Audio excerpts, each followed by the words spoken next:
2K challenge. We've gone, we've done it. This is what we used, was the XR6. Now, we never did a video on it during the build, but a lot of people when we were there asked about it, so I thought we'll give a rundown. We'll give the story, the build, and the budget. So the story is, Scott from Scotty's Garage set everyone a challenge, try and build a 12-second car with only spending $2,000. So for the build, we did the AU XR6 and we put a stock gas motor in it, no valve springs, no head studs. We couldn't fit that in under the budget, unfortunately. So we put the gas motor in it, standard manifold, standard turbo, came with a Turbo Smart wastegate, T-piece boost controller, intercooler piping was just made out of whatever we could find laying around. Can't see in there, but a really cheap eBay intercooler, just mounted up with tech screws. Transcooler was already on the car when we got it, so we didn't include that in the purchase. Standard BDR still in it, we didn't touch that. Standard converter. We put a shift kit box in it to help with the shifts. We left full interior. We didn't do any of the weight reducting because to me it's too nice of a car to start stripping stuff out of, so we never did that. Because it's a Series 1 AU XR6, it already had the LSD in it. This one is IRS, so we didn't touch anything in the rear ends. No bushes changed, no suspension changed. You could do all that for free, not included in the budget, because it's all maintenance and everything, but we just left it. The car's got 300,000 Ks on it, and we just didn't think that we we're gonna need it. So standard brakes. These were not the tires we raced on. We did have some good pro tires that we did put on the back of it, which helped for traction. And that's pretty much the build. They do run standard stock engine mounts, nothing, no cutting, no welding, nothing fancy needs to be done. It's a standard dump pipe. It's got the cover, we can't see it down there. Mind the fire, it did catch on fire at the track, which will be in the next episode. And yeah, so if you ever need to do a conversion for 2K to have a 12-second car, a barra into an AU, there is no cutting involved, no welding. You need a little bit of electrical knowledge to get the barra ECU to work. So we just jumped on all the forums, figured out how to get the power to the barra ECU so we could tune it. And we done that with PCM Tech. And we put it on the dyno at Empire Mechanical and Racing. And we just ran it up on the tune. We ran it up and tuned it at Empire.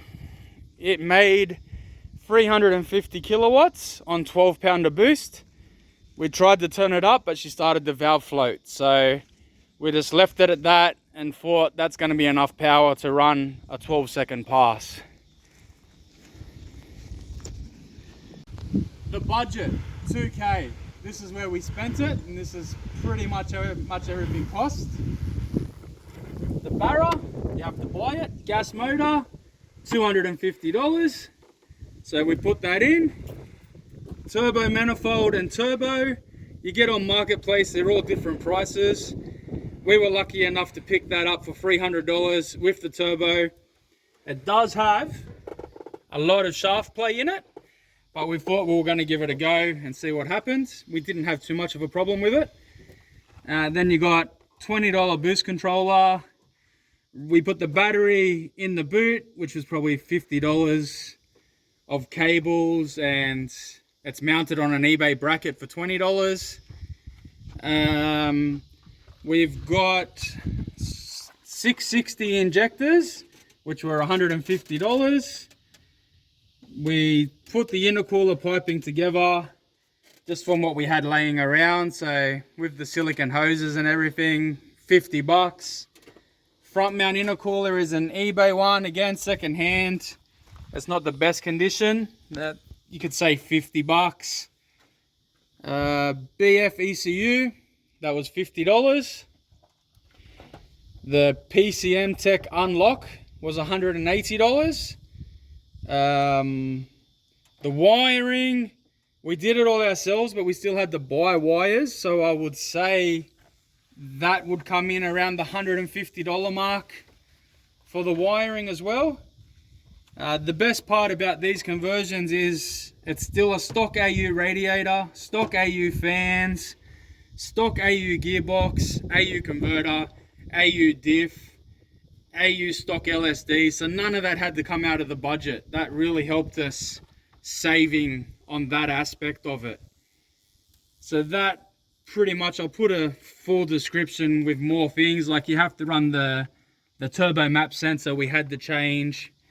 We had to get all the turbo inlet manifold, fuel rail. We paid $100 for all of that to go onto the gas motor with the loom and everything.